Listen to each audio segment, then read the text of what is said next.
अस्सलाम वालेकुम dear students, कैसे हैं आप सब लोग। Welcome to the base academy. मैं हूं आपका फ़िज़िक्स इंस्ट्रक्टर अदील अख्तर। हम सेकेंड ईयर फिज़िक्स पढ़ रहे हैं और चैप्टर नंबर 16 हमने स्टार्ट किया हुआ है। इस चैप्टर के स्टार्ट में हमने देखा कि जब आप एक एसी सोर्स को अप्लाई करते हैं अक्रॉस अ रजिस्टर, तो उस रजिस्टर के अक्रॉस एसी वोल्टेज और उस रजिस्टर में फ़्लो करने वाला जो एसी करंट है उनके दरमियान क्या रिलेशनशिप होता है।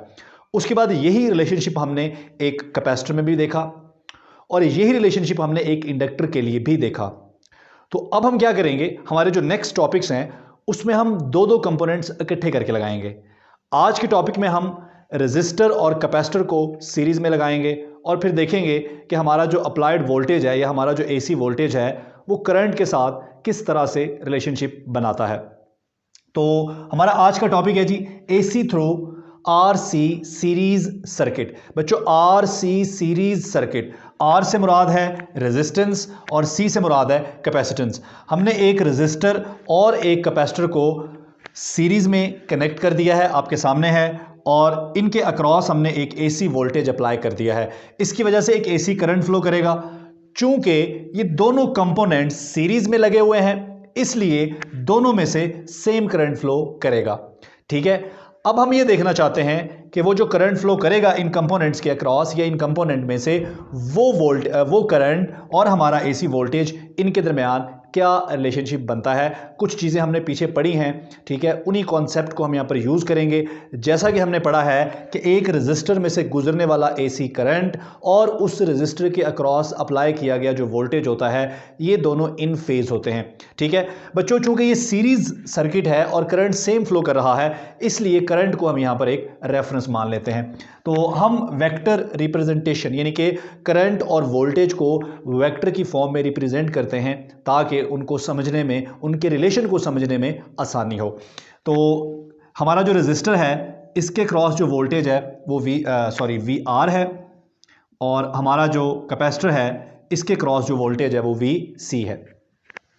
यहाँ पर मैंने कहा कि चूंकि ये सीरीज सर्किट है तो सेम करंट फ्लो करेगा, इसलिए हम करंट को यहाँ पर रेफरेंस लाइन के तौर पर ड्रॉ कर लेते हैं। ठीक है, तो करंट हमारा रेफरेंस लाइन है, इसको हमने एक्स एक्सिस पर वेक्टर की शक्ल में बना लिया है।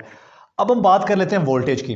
तो रेजिस्टर के अक्रॉस जो वोल्टेज होता है वो करंट के साथ इन फेज होता है। इसका मतलब है कि वी आर जो है रेजिस्टर का वोल्टेज जो है उसको भी आप यहीं पे बनाएंगे।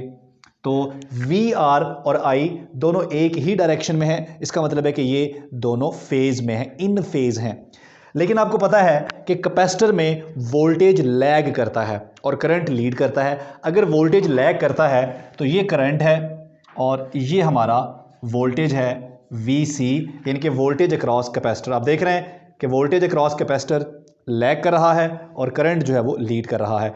तो करंट हमने यहाँ पर एक रेफरेंस लाइन के तौर पर, एक रेफरेंस वेक्टर के तौर पर बना लिया।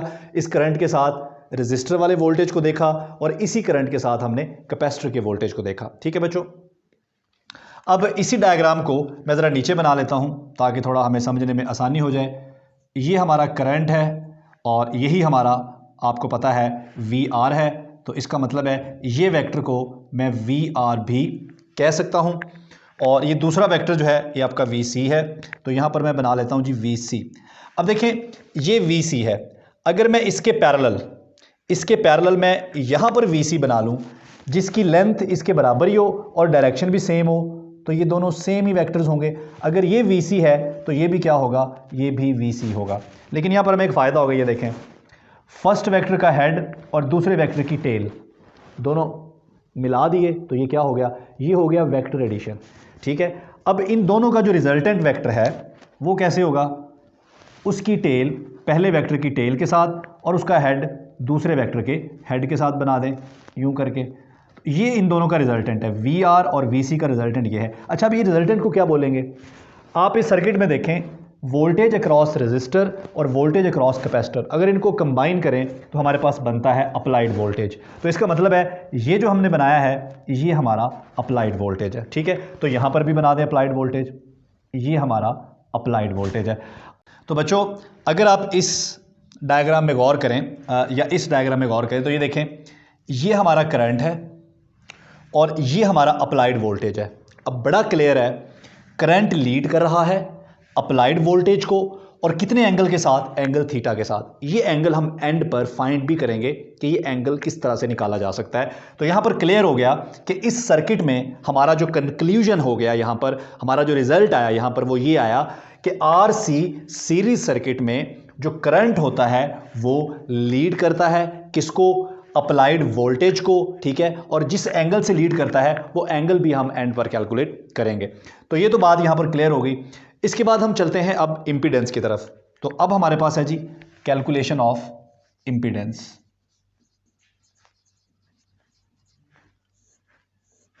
जैसा कि आपने पढ़ा है कि इंपीडेंस जो है सर्किट में जितने भी कंपोनेंट्स लगे होते हैं उन सारे कंपोनेंट्स की जो कंबाइन रेजिस्टेंस होती है उसको इंपीडेंस बोलते हैं। यानी कि रेजिस्टेंस ऑफ रेजिस्टर और रेजिस्टेंस ऑफ कैपेसिटर, जिसको रिएक्टेंस भी बोला जाता है, इनको कंबाइन करेंगे तो ये हमारे पास क्या बन जाएगा, ये हमारे पास बन जाएगी इंपीडेंस। तो अब जरा हम इंपीडेंस कैलकुलेट कर लेते हैं। बच्चों इंपीडेंस कैलकुलेट करने के लिए हमारी ये ट्रायंगल या ये जिसको मर्जी देख लें, चलें इस ट्रायंगल को देख लेते हैं। इस ट्रायंगल में हमारा जो पाइथागोरियन थ्योरम है, मसला फिसागोरस है, उसको अप्लाई करें तो उसके मुताबिक हमारा जो हाइपोटेन्यूस का स्क्वायर है ये बराबर होगा बेस स्क्वायर और प्लस परपेंडिकुलर का स्क्वायर। बच्चों ये एंगल थीटा बन रहा है, थीटा के सामने वाला क्या होता है, परपेंडिकुलर। थीटा के साथ परपेंडिकुलर के साथ, ठीक है जी, ये हमारा जो परपेंडिकुलर है इसके साथ जो 90 के एंगल पे होता है ये हमारी क्या होती है, बेस। या आप इसको यूँ भी कह सकते हैं एंगल के सामने वाला परपेंडिकुलर होता है, एंगल के साथ वाला ये बेस होती है, और ये तीसरी जो हमारी साइड है इसको हम हाइपोटेनस बोलते हैं। तो यहाँ पर देखें जी हाइपोटेनस क्या है, हमारे पास v है, तो ये आ गया v का square is equal to base का स्क्वायर। बेस हमारे पास क्या है बच्चों, वी आर, तो ये हमारे पास आ गया वी आर का स्क्वायर, और प्लस परपेंडिकुलर हमारे पास क्या है, वी सी, तो ये हमारे पास आ गया वी सी का स्क्वायर। अब दोनों तरफ अंडर रूट ले लें, यहाँ पर भी अंडर रूट ले लें और यहाँ पर भी अंडर रूट ले लें, ये कैंसिल हो जाएगा। तो v हमारे पास आ गया जी वी आर का स्क्वायर और प्लस वी सी का स्क्वायर।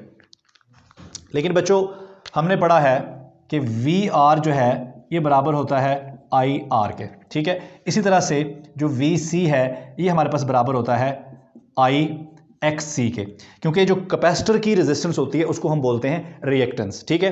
तो जब हम ये कैलकुलेशंस करेंगे तो ये हमारा जो वी आर है ये असल में ये हमारा जो आई है ये हमारा आई आर एम एस बन जाएगा, और ये जो हमारा v है ये v आर एम एस बन जाएगा जब हम कैलकुलेशंस करेंगे।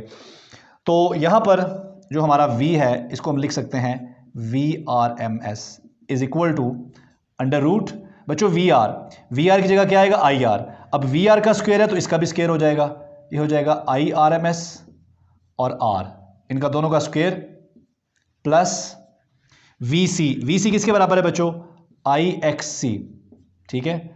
इसके साथ भी आर एम एस लगा दें। अब देखें वी सी का भी स्क्वायर है तो इसका भी क्या हो जाएगा, स्क्वायर हो जाएगा। अब यहाँ पर I R M S common आ सकता है, अगर हम इसको निकाल लें common, I R M S का स्क्वायर इसको कॉमन निकाल लें तो बच्चों यहाँ पे क्या बच गया, आर स्क्वायर, और यहाँ बच गया एक्स सी का स्क्वायर।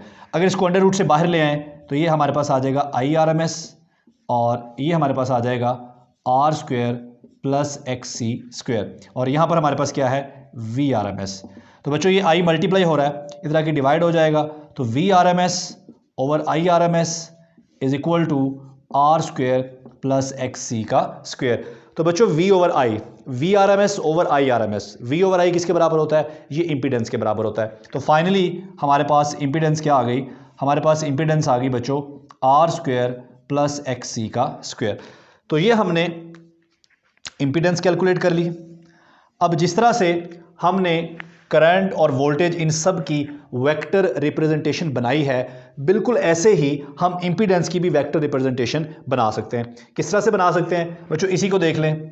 ये हमारा जो लाइन है, ये जो हमारा वेक्टर है, जो हमने एक्स एक्सिस या हॉरिजॉन्टल वेक्टर लिया है, यहाँ हमने प्लॉट किया वी आर, और वी आर किसके बराबर होता है, वी आर बराबर होता है आई आर के, ठीक है। इसका मतलब है कि ये वेक्टर जो है ये रिप्रेजेंट कर रहा है आर को, और ये वेक्टर वी सी है, और वी सी आपको पता है किसके बराबर होता है, आई एक्स सी के। तो इसका मतलब है ये वाला जो वेक्टर है, ठीक है जी, ये रिप्रेजेंट कर रहा है एक्स सी को, और इन दोनों का जो रिजल्टेंट है ये देखें, आर का और x का, इन दोनों का जो रिजल्टेंट है वो किसके बराबर है, वो इम्पीडेंस के बराबर है।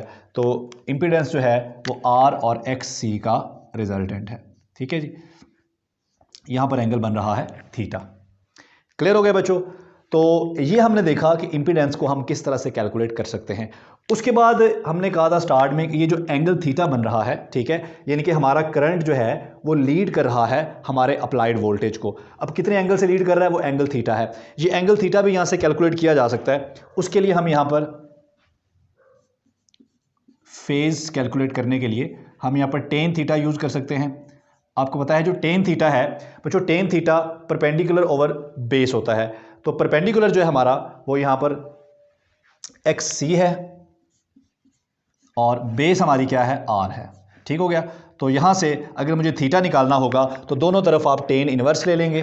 तो थीटा हमारे पास आ जाएगा tan inverse X C over R. लेकिन बच्चों एक्स सी जो है आपको पता है कि एक्स सी बराबर होता है 1 ओवर ओमेगा सी के। तो एक्स सी की वैल्यू यहां पुट कर दें तो थीटा या फेज हमारे पास आ जाएगा टेन इनवर्स एक्स सी की जगह 1 ओवर ओमेगा सी। तो 1 ओवर नीचे पहले से ही आर है और साथ में क्या आ जाएगा, ओमेगा सी। तो बच्चों ये है वो फेज जिस फेज से हमारा करंट हमारे अप्लाइड वोल्टेज को सर्किट के अंदर लीड कर रहा है। ठीक है जी, तो ये था हमारा behaviour of current end voltage अगर हमारे पास आर सी सीरीज सर्किट हो। बच्चों पेपर में ये लॉन्ग क्वेश्चन भी आ सकता है और एमसीक्यूज यहाँ से आ सकता है कि इस सर्किट में आर सी सीरीज सर्किट में कौन लीड करता है, करंट या अप्लाइड वोल्टेज। ठीक है, और अगर लीड करता है तो कितने एंगल से करता है। ये एमसीक्यूज भी हो सकता है और इसके अलावा शॉर्ट क्वेश्चन भी हो सकता है। ठीक है जी, तो अगर कोई बात अभी भी आपको समझ में नहीं आई आप कमेंट करके पूछ सकते हैं। थैंक यू, अल्लाह हाफिज़।